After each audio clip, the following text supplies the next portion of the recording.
മോഹൻലാൽ നായകനായി എത്തിയ തുടരുമെന്ന ചിത്രം 21 ദിനങ്ങളിലും റെക്കോർഡ് കളക്ഷനുമായി കുതിക്കുകയാണ്. ഇന്നലത്തെ കളക്ഷൻ നമുക്കൊന്ന് നോക്കാം. അതിന് മുന്നോടിയായി ചാനൽ ഒന്ന് സബ്സ്ക്രൈബ് ചെയ്ത് തരണമെന്ന് അഭ്യർത്ഥിക്കുകയാണ്. ഇന്നലെ 1075ഓളം ഷോകളാണ് ട്രാക്ക് ചെയ്യപ്പെട്ടിരിക്കുന്നത്.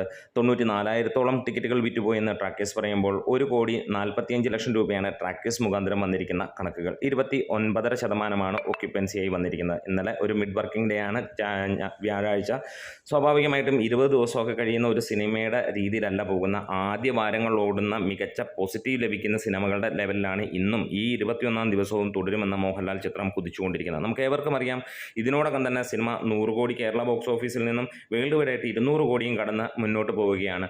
സമീപകാലം കാണാത്ത അല്ലെങ്കിൽ മലയാള സിനിമ കാണാത്തത് എന്ന് തന്നെ വേണമെങ്കിൽ പറയാം. അല്ലെങ്കിൽ ഇന്ത്യൻ സിനിമ പോലും ഇമാതിരി ഒരു തൂക്ക് കണ്ടിട്ടില്ല എന്ന് തന്നെയാണ് നമുക്ക് പറയാനുള്ളത്. കാരണം സ്റ്റഡി ആയിട്ട് തന്നെ സിനിമ 21ാം ദിവസവും നമുക്ക് പോകുന്നു. പുഷ്പ മാത്രമാണ് ഏറെക്കുറെ ഇതേപോലെ സമാനമായ രീതിയിൽ നമുക്ക് കാണാൻ കഴിഞ്ഞുള്ളൂ. വേറെ ഒരു സിനിമയ്ക്കും ഇത്ര ഗംഭീരമായിട്ടുള്ള ഒരു സപ്പോർട്ട് നമ്മൾ കണ്ടിട്ടില്ല.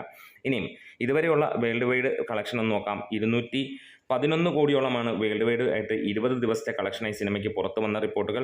കേരള ബോക്സ് ഓഫീസിൽ നിന്ന് 101 കോടി 90 ലക്ഷം രൂപയാണ് വന്നത്.